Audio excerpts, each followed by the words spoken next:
Bismillahirrahmanirrahim. Assalamualaikum warahmatullahi wabarakatuh. Jumpa kembali bersama Aida Happy Family YouTube channel, saluran edukasi, hiburan dan informasi. Topik kita kali ini adalah tentang mabuk cinta, kasmaran. Cinta adalah sebuah istilah yang berarti kecenderungan terhadap sesuatu yang disenangi. Jika kecenderungan itu semakin kokoh dan menguat, maka ia disebut asyik atau mabuk cinta.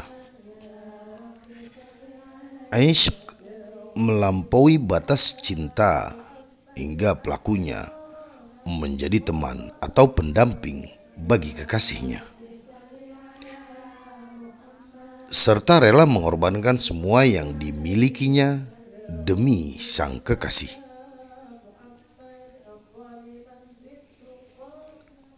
Tidakkah engkau lihat cinta Zulaikha terhadap Yusuf sampai pada taraf menghilangkan harta dan kecantikannya?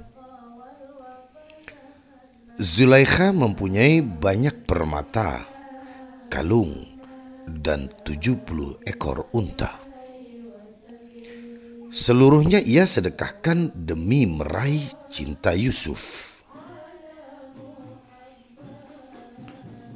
Setiap orang yang berkata, "Aku melihat Yusuf hari ini diberi Zulaikha gelang sehingga dia menjadi orang kaya."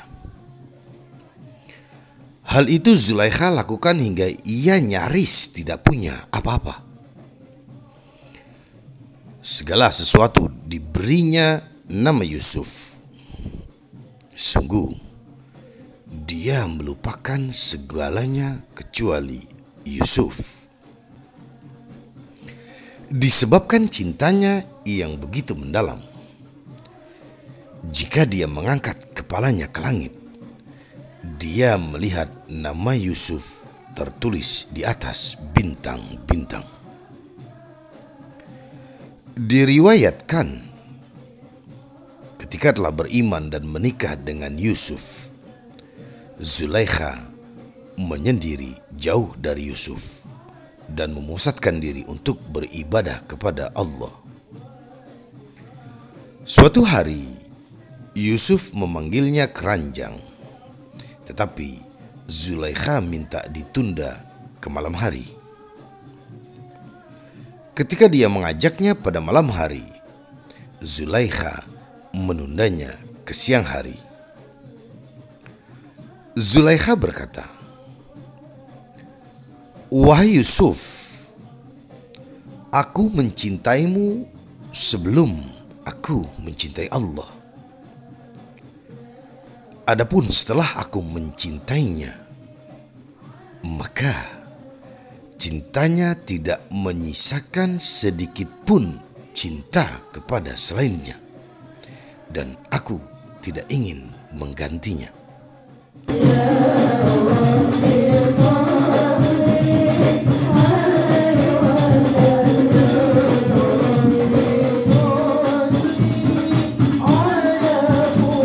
Yusuf berkata kepada Zulaikha, "Sesungguhnya Allah yang Maha Agung telah memerintahkanku untuk melakukan itu. Dia memberitahuku bahwa dia akan mengeluarkan 2 anak darimu dan menjadikan keduanya sebagai nabi." Zulaikha berkata, "Adapun jika Allah memerintahkanmu melakukan itu, dan dia menjadikanku sebagai jalan untuk itu, maka mentaatimu adalah semata-mata menuruti perintah Allah."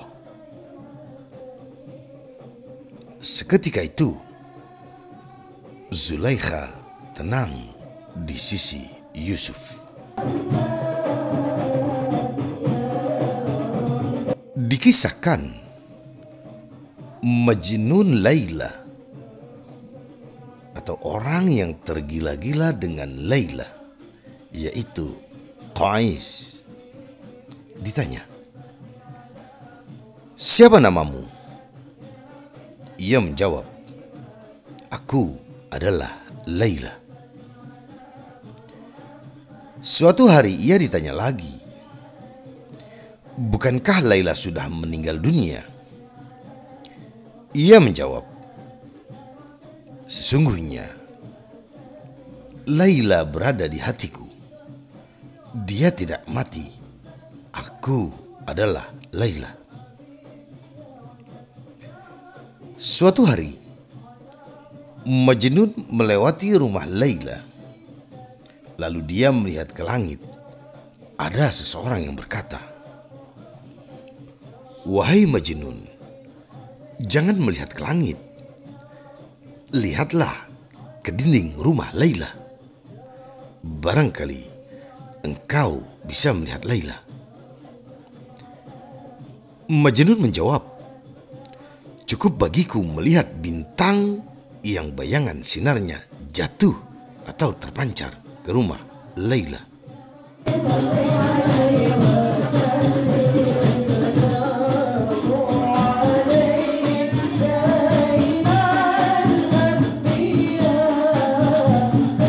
Dikisahkan Mansur Al-Hallaj dipenjara selama 18 hari.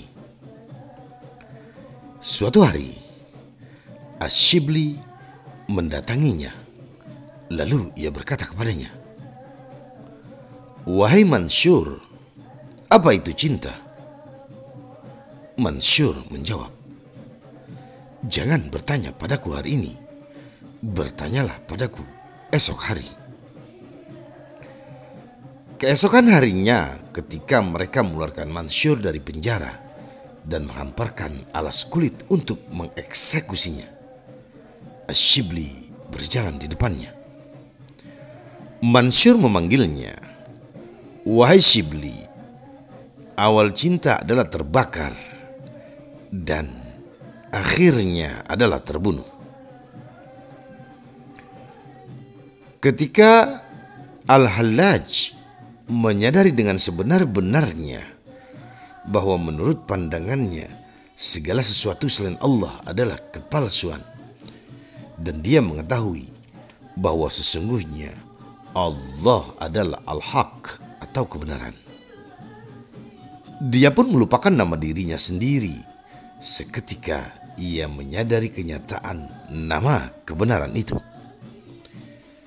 Sehingga ketika ditanya siapa dirinya, dia pun menjawab, "Aku adalah Al-Haq atau kebenaran." Diriwayatkan bahwa sesungguhnya kejujuran cinta itu terlihat di dalam 3 hal. Memilih ucapan kekasihnya dibanding ucapan selain kekasihnya. Memilih duduk dengan kekasihnya dibanding duduk dengan selain kekasihnya. Dan memilih kerelaan kekasihnya dibandingkan kerelaan selain kekasihnya. Demikianlah keterangan yang disebutkan dalam kitab Al-Muntaha.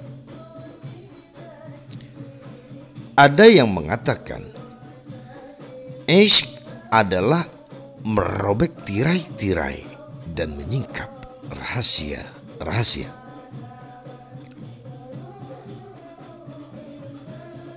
Sedangkan wajh adalah ketidakmampuan ruh atau jiwa untuk menanggung kerinduan yang mendominasi diri pada saat merasakan manisnya zikir. Sehingga seandainya salah satu anggota tubuhnya dipotong, dia tidak merasakannya dan tidak menyadarinya. Dikisahkan ada seorang laki-laki yang sedang mandi di sungai Efrat. Lalu dia mendengar seorang laki-laki lainnya membaca ayat, A'udzu billahi minasyaitonir rajim. Bismillahirrahmanirrahim. Wamtazul yawma ayyuhal mujrimun. Yang artinya, dan dikatakan kepada orang-orang kafir, berpisahlah kalian atau dari orang-orang mukmin pada hari ini, wahai orang-orang yang berdosa. Al-Quran Surah Yasin ayat 59. Tiba-tiba orang yang sedang mandi itu berguncang hingga akhirnya tenggelam dan meninggal dunia.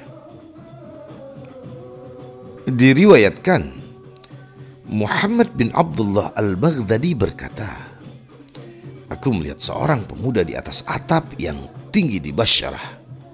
Sambil melihat orang-orang yang berada di bawahnya, ia berkata, barang siapa yang ingin mati karena mabuk cinta atau isyq, maka hendaklah dia mati dengan cara seperti ini. Tidak ada kebaikan dalam isyq tanpa kematian. Kemudian dia menjatuhkan dirinya, lalu jasadnya dipikul dalam keadaan mati.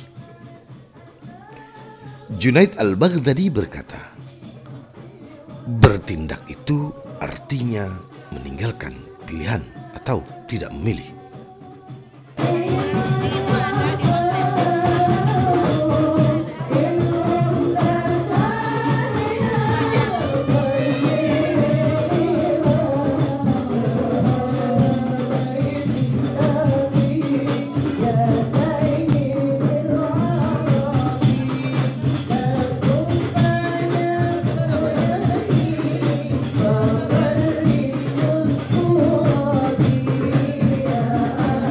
Kisahkan Zunnun al-Mishri memasuki Masjid Al-Haram.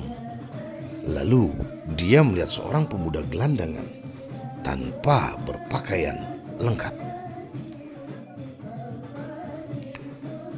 Pemuda itu terlihat sedang menderita sakit di bawah sebuah tiang masjid, merintih dengan hati yang sedih. Zunnun menuturkan, aku pun mendekatinya, mengucapkan salam, lalu berkata kepadanya, siapakah engkau, wahai pemuda? Pemuda itu menjawab, aku adalah orang asing yang sedang mabuk cinta. Zunnun menuturkan, aku pun langsung memahami apa yang dia katakan itu. Lalu aku berkata kepadanya, adapun orang sepertimu. Tetapi tiba-tiba pemuda itu menangis dengan suara yang sangat keras, berteriak sekencang-kencangnya dan setinggi-tingginya, hingga mengakibatkan ruhnya keluar dari badannya saat itu juga. Zunnun melanjutkan kisahnya, lalu aku menutupi tubuhnya dengan bajuku. Setelah itu aku beranjak dari tempatnya untuk mencari kain kafan. Setelah membeli kain kafan, aku kembali ke tempat pemuda tadi. Tetapi aku tidak menemukannya di tempat semula. Aku pun berkata, Maha Suci Allah. Lalu aku mendengar suara bisikan, wahai Zunnun, sesungguhnya orang asing itu dicari oleh setan di dunia. Tetapi setan tidak menemukannya. Malaikat Malik juga mencarinya, tetapi dia juga tidak melihatnya. Malaikat Ridwan pun mencarinya di surga, tetapi dia juga tidak menemukannya. Aku bertanya, lalu di mana dia? Kemudian aku mendengar suara berkata, A'udzu billahi minasyaitonir rajim. Bismillahirrahmanirrahim.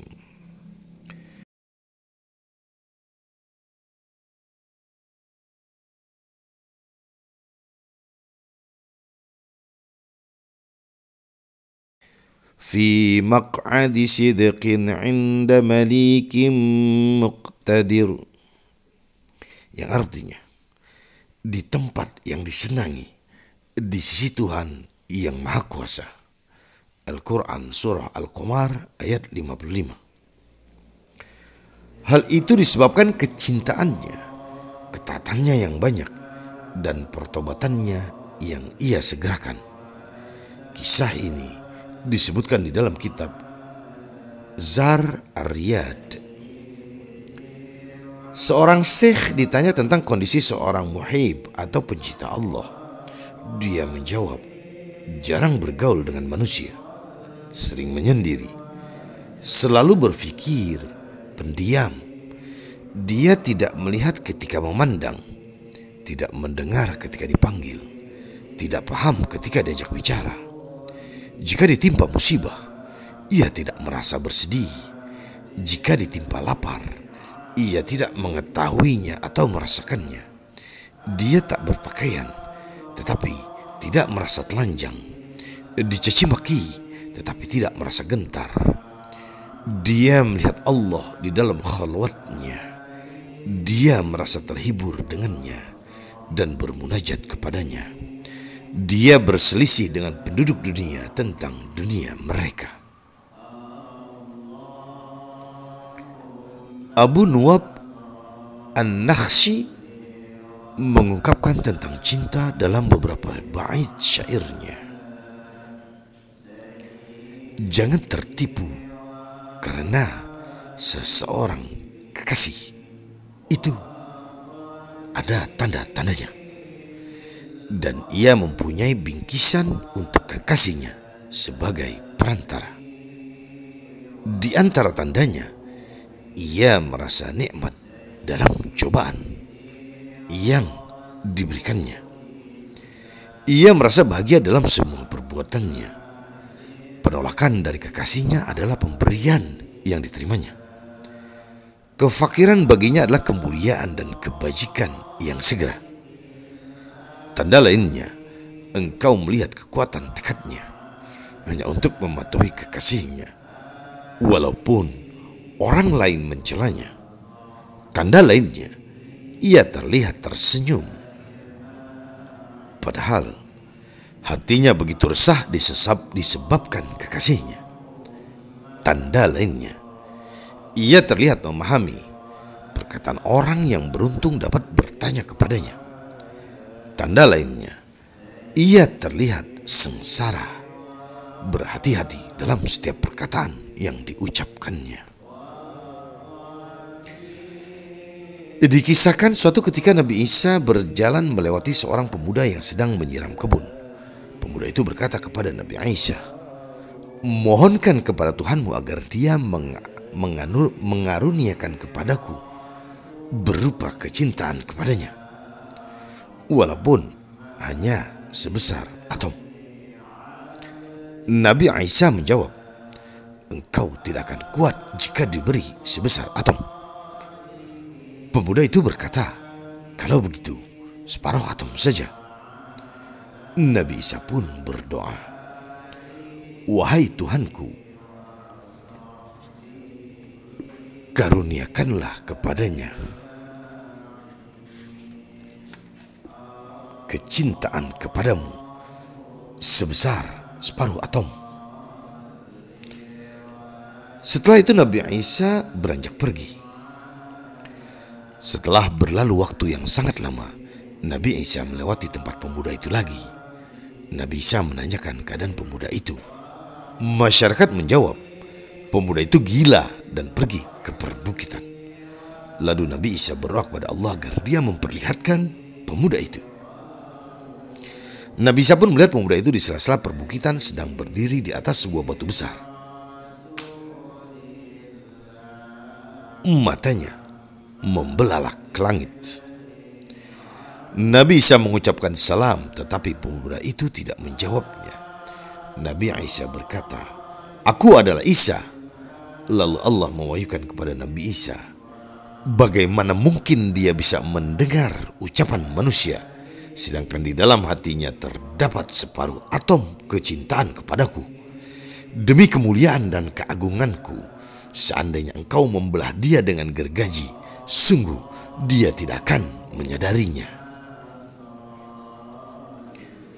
Barang siapa yang mengakui 3 hal tetapi tidak membersihkan diri dari 3 hal, maka dia telah tertipu.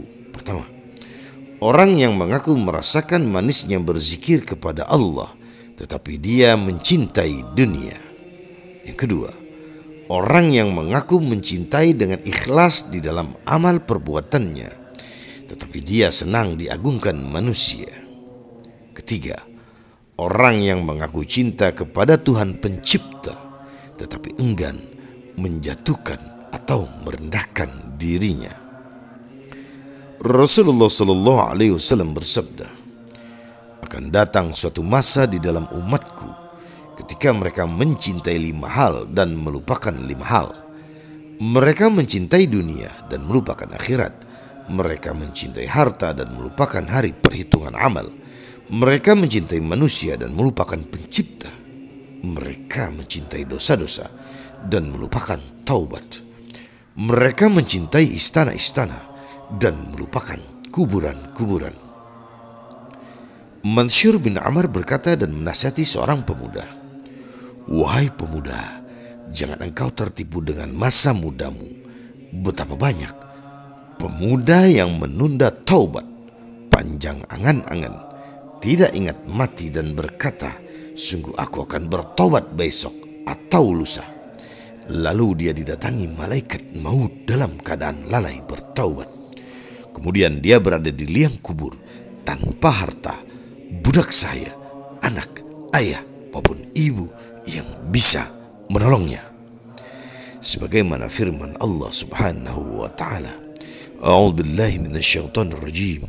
Bismillahirrahmanirrahim. Yauma la yanfa'u malu wala banun illa man atallaha biqalbin salim. Yang artinya, yaitu pada hari ketika harta dan anak-anak tidak berguna kecuali orang-orang yang menghadap Allah dengan hati yang bersih. Al-Quran Surah Asy-Syu'ara ayat 88-89. Ya Allah, karuniakanlah kepada kami pertaubatan sebelum datang kematian. Ingatkanlah kami ketika kami lalai. Berilah kami manfaat dengan syafaat Nabi kami Muhammad sallallahu alaihi wasallam, sebaik-baik para utusan Nabi Muhammad sallallahu alaihi wasallam. Sifat seorang mukmin adalah bertobat pada hari dan saat itu juga menyesali dosa-dosa yang telah diperbuatnya. Merasa cukup dengan makanan pokok dunia tanpa disibukkan oleh dunia. Ia sibuk dengan amalan akhirat dan sibuk beribadah kepada Allah dengan ikhlas. Dikisahkan ada seorang lelaki pelit dan munafik. Dia bersumpah kepada istrinya bahwa dia akan menceraikannya jika istrinya itu bersedekah. Suatu hari, seorang pengemis meminta-minta di depan pintunya. Ia berkata, "Wahai penghuni rumah, dengan hak Allah aku memohon, berilah aku sesuatu." Perempuan itu memberinya 3 potong roti. Kemudian pengemis itu didatangi oleh laki-laki munafik itu dan ditanya, "Siapa yang memberimu roti-roti ini?" Pengemis itu menjawab, "Aku diberi oleh penghuni rumah." Istri laki-laki munafik itu berkata, "Aku memberinya karena Allah."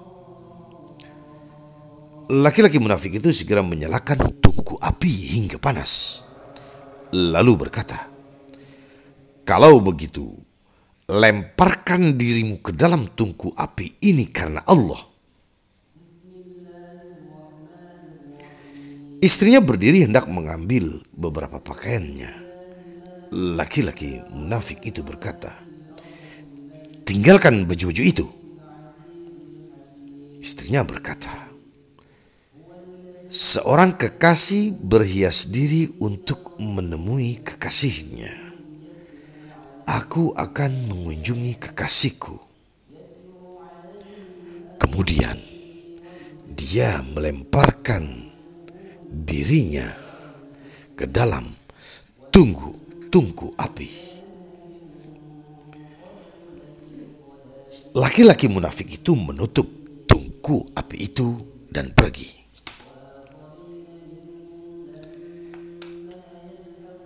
Setelah berlalu 3 hari, laki-laki munafik itu datang dan membuka penutup tungku api tersebut.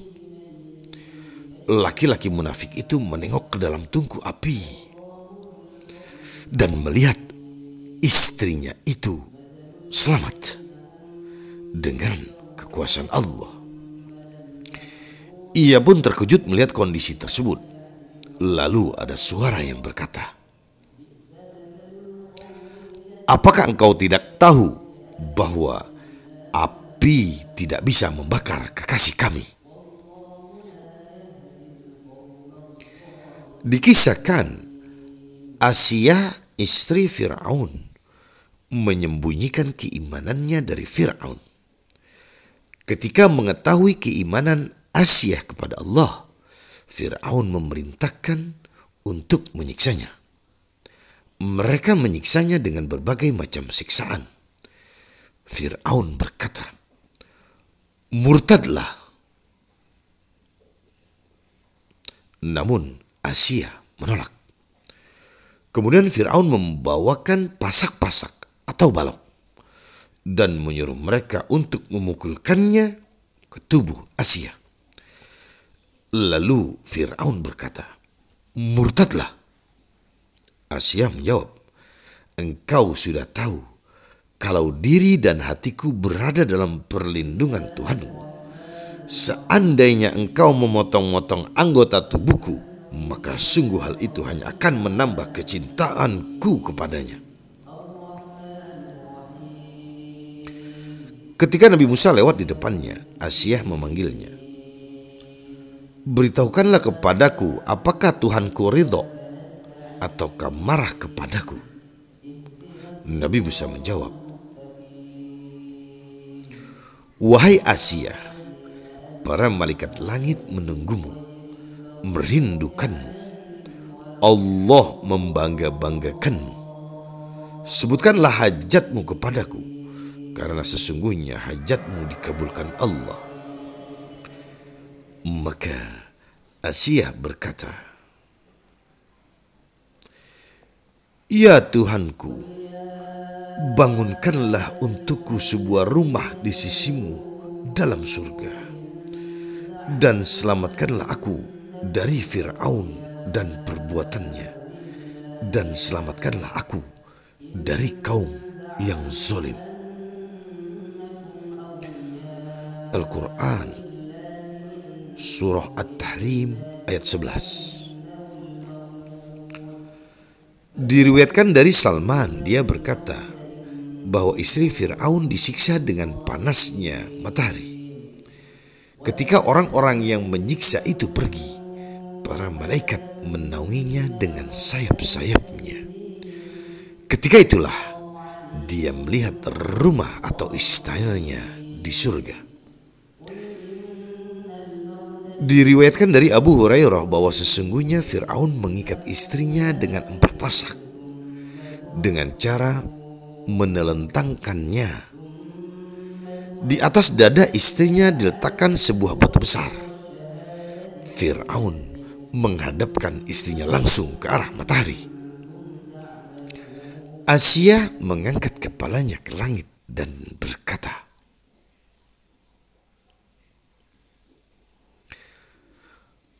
"A'udzu billahi minasyaitonir rajim.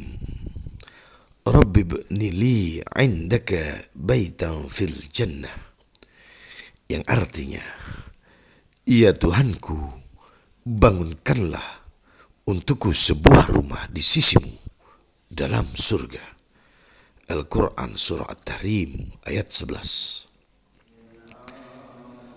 Al-Hasan berkata, lalu Allah menyelamatkannya dengan keselamatan yang paling mulia, mengangkatnya ke surga. Asiyah makan dan minum di dalam surga.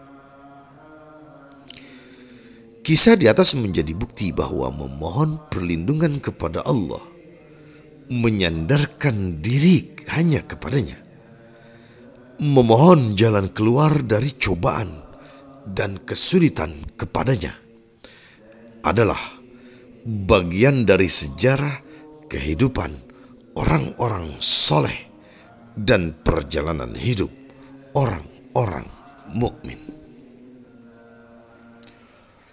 Wallahu a'lam bishawab, diambil dari kitab Mukasyafatul Qulub, menyingkap tabir hati guna mendekati Allah, karya Imam Al-Ghazali.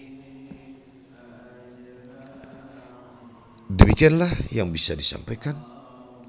Semoga membawa manfaat untuk kita semua. Mohon maaf atas segala kekurangan, kesalahan, kekhilafan di sana sini. Akhirnya, wassalamualaikum warahmatullahi wabarakatuh.